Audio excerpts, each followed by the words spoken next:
नोरमा group, जो सोचता है वो करता है। आपके अपने सपनों का आशियाना। नमस्कार।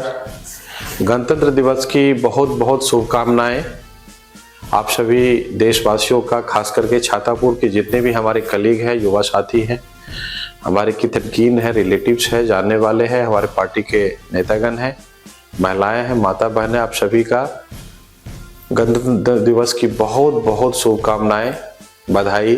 साथ ही हम लोग इस गणतंत्र दिवस पे एक संकल्प लें कि अपने लिए, अपने समाज के लिए, अपने बेहतर समाज के लिए हम अपने गांव समाज को कैसे शिक्षित करें, विकसित करें और समृद्ध करें, इसका हमें संकल्प लेना होगा। और छातापुर के लिए चिंतन करने की जरूरत है। हम लोग छातापुर के लिए 5 मिनट जरूर सोचें। हम अपने परिवार के लिए भी सोचते हैं, साथ साथ हमें समाज के लिए भी सोचना जरूरी है। इसके लिए हमें संकल्प लेना होगा और छातापुर के लिए बेहतर विकास कैसे हो, हमारा छातापुर कैसे आगे बढ़े, हम कैसे आगे बढ़े, इसके लिए हमें संकल्पित होना होगा और प्लान लेना होगा और हमें परिवर्तन करना होगा छातापुर को। और जब तक परिवर्तन नहीं होगा, हमारा छातापुर का विकास नहीं हो सकता है। हम लोग संकल्प लें। और आप सभी को पुनः बहुत बहुत धन्यवाद, बहुत बहुत बधाई। 76वें गणतंत्र दिवस के अवसर पर देश भर में धूम मची हुई है और झंडोत्तोलन किया जा रहा है। बिहार में भी पहली बार बिहार के राज्यपाल बनने के बाद आरिफ मोहम्मद खान ने झंडोत्तोलन पटना के गांधी मैदान से किया। और ऐतिहासिक गांधी मैदान से जब वो झंडोत्तोलन कर रहे थे तो उनके सामने नीतीश कुमार की पूरी कैबिनेट के साथ साथ नीतीश कुमार खुद मौजूद थे। आपको बता दें कि लगातार बिहार को लेकर के, और चूंकि ये बिहार का चुनावी वर्ष है, इसको लेकर के भी कई तरह की चर्चाएं चल रही हैं। इसी बीच में आपको बता दें कि जिस तरह से राज्यपाल आरिफ मोहम्मद खान ने तिरंगा फहराने के बाद अपने संबोधन में कई बातें कही, उसमें उन्होंने एक बड़ी बात कह दी और नीतीश कुमार के सामने इस घोषणा का मायने आप समझ सकते हैं।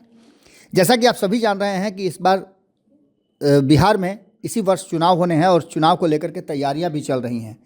इसी को लेकर के ये भी कहा जा रहा था कि आरिफ मोहम्मद खान का बिहार आना और बिहार भेजा जाना कहीं ना कहीं इस वर्ष चुनाव होने वाले से भी कहीं ना जुड़ा हुआ है। हालांकि राज्यपाल की भूमिका उसमें बहुत बड़ी नहीं होती है, लेकिन चुनाव के बाद जब सरकार बनाने की प्रक्रिया शुरू होती है तो राज्यपाल की भूमिका बड़ी हो जाती है। जैसा कि आप सभी जानते हैं कि गणतंत्र दिवस के अवसर पर राज्यों में राज्यपाल झंडोत्तोलन करते हैं। और आज जब आरिफ मोहम्मद खान बिहार के राज्यपाल झंडोत्तोलन किए, उसके बाद से उन्होंने कई बातें कही, सरकार की नीतियों का उन्होंने बखान किया।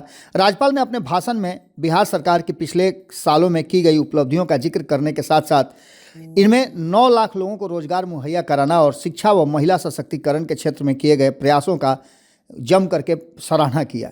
इस अवसर पर बिहार पुलिस के IPS अधिकारी भानु प्रताप सिंह ने परेड की सलामी ली और इसके बाद 20 कंपनियों की भव्य परेड का आयोजन भी किया गया। साथ ही 15 सरकारी विभागों के महकमों की झांकियां भी निकाली गई। इस विशेष मौके पर मुख्यमंत्री नीतीश कुमार और डिप्टी CM सम्राट चौधरी भी मौजूद रहे। गांधी मैदान और इसके आसपास सुरक्षा के कड़े इंतजाम के बीच झंडोत्तोलन हुआ और यह दिन देश के इतिहास में काफ़ी ऐतिहासिक माना जाता है, क्योंकि आज ही के दिन हमारे देश में संविधान की अहमियत आई थी और हमें पूर्ण आज़ादी मिली थी। 76वें गणतंत्र दिवस के अवसर पर जब राज्यपाल अपना भाषण दे रहे थे तो उन्होंने सरकार की नीतियों के साथ साथ जो घोषणाएं की वो हम आपको बताते हैं और इन घोषणाओं के मायने क्या हैं ये भी आपको हम बताते हैं। इस घोषणा से भारतीय जनता पार्टी इतनी खुश क्यों है ये भी आप अच्छी तरह से समझ रहे होंगे।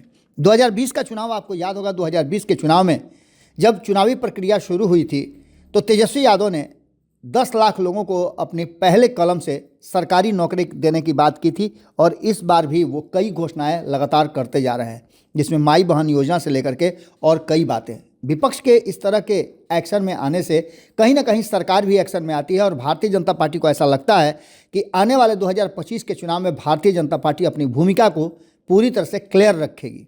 यही कारण है कि कई तरह की घोषणाएँ भी हो रही हैं।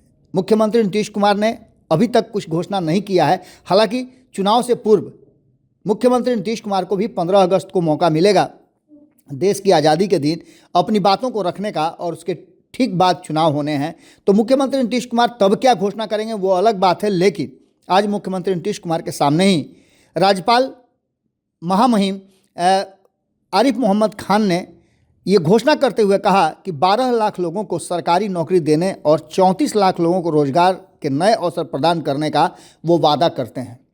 इस बात को लेकर के आप समझ सकते हैं कि कहीं ना कहीं जब इनिशिएटिव राज्यपाल ले रहे हैं और राज्यपाल सरकार की नीतियों के बारे में बताते बताते ये बात भी कह गए, तो निश्चित रूप से इससे गदगद होने की बात भारतीय जनता पार्टी की जरूर है। भारतीय जनता पार्टी को लेकर के ये भी कहा जाता है कि आने वाले चुनाव के बाद भारतीय जनता पार्टी के मन में नीतीश कुमार की जगह पर अपना मुख्यमंत्री देने की भी है। अब देखना होगा कि क्या ये सब कुछ उसी से जुड़ा हुआ है या फिर ये संयुक्त जो सरकार है नीतीश कुमार की अगुवाई वाली उसके एजेंडा में शामिल है। जुड़े रहिए भारत लाइव के साथ, खबरों का सिलसिला लगातार जारी है। बहुत बहुत धन्यवाद। नमस्कार। गणतंत्र दिवस की बहुत बहुत शुभकामनाएं आप सभी देशवासियों का, खास करके छातापुर के जितने भी हमारे कलीग हैं, युवा साथी हैं, हमारे कितनकीन हैं, रिलेटिव्स हैं, जानने वाले हैं, हमारे पार्टी के नेतागण हैं, महिलाएं हैं, माता बहनें, आप सभी का गणतंत्र दिवस की बहुत बहुत शुभकामनाएं, बधाई। साथ ही हम लोग इस गणतंत्र दिवस पे एक संकल्प लें कि अपने लिए, अपने समाज के लिए, अपने बेहतर समाज के लिए हम अपने गांव समाज को कैसे शिक्षित करें, विकसित करें और समृद्ध करें, इसका हमें संकल्प लेना होगा। और छातापुर के लिए चिंतन करने की जरूरत है। हम लोग छातापुर के लिए 5 मिनट जरूर सोचें। हम अपने परिवार के लिए भी सोचते हैं, साथ साथ हमें समाज के लिए भी सोचना जरूरी है। इसके लिए हमें संकल्प लेना होगा और छातापुर के लिए बेहतर विकास कैसे हो, हमारा छातापुर कैसे आगे बढ़े, हम कैसे आगे बढ़े, इसके लिए हमें संकल्पित होना होगा और प्लान लेना होगा और हमें परिवर्तन करना होगा छातापुर को। और जब तक परिवर्तन नहीं होगा हमारा छातापुर का विकास नहीं हो सकता है। हम लोग संकल्प लें और आप सभी को पुनः बहुत बहुत धन्यवाद, बहुत बहुत बधाई। आपके सपनों को हमने सजाया है, ई होम्स पैनोरामा को हमने बनाया है। ई होम्स मेरा एक सपना था जिसपे मैं पिछले 4 साल से काम कर रहा था। हमने जो बनाया है वो सबने है माना। ई होम्स पैनोरामा में हो आपका भी आशियाना। और फाइनली हमने 2021 में इस प्रोजेक्ट को लॉन्च किया। बहुत लोग अप्रिशिएट कर रहे हैं कि पूर्णिया जैसे शहर में, बिहार के, एक तो बिहार की बात करें उसमें भी पूर्णिया जैसे छोटे जगह में इस तरह का लाइफस्टाइल देना, ये सुन के हम लोगों को बहुत अच्छा लगता है। ई होम्स में हमने कुछ और भी किया है, जैसे हम जिस जगह में रह रहे हैं हमारे फैमिली सिक्योर हो, उनको सिक्योरिटी का ध्यान में रखा है। आपकी सुविधा और सुरक्षा आपके लिए खास है, ये आपका विश्वास है। इसमें आर्टिफिशियल इंटेलिजेंस का 7 लेयर सिक्योरिटी का हमने इस्तेमाल किया है। लस ग्रीन कैंपस को बनाया है। यदि हमारा बाउंड्री वाल है तो वो वर्टिकल गार्डन है। ये जितनी भी फैसिलिटी होता है एक इंटरनेशनल टाउनशिप में ई होम्स है, ये हम लोग विश्वास नहीं कर पा रहे हैं। जो भी हमारे मित्र, दोस्त या जो भी हमारे बाहर के बाहर आते हैं तो हम लोगों को बहुत अच्छा सुनने को मिलता है और बहुत अच्छा क्रेडिट मिल रहा है। वो सारा हमने सिर्फ एक बिल्डिंग नहीं बनाया, हमने एक बहुत अच्छा लाइफस्टाइल दिया ई होम्स में। और मेरा एक सपना था जिसको मैं आज फुलफिल होते हुए देख पा रहा हूँ। ये आपका आवास है। ई होम्स पैनोरामा में अब आपका निवास है।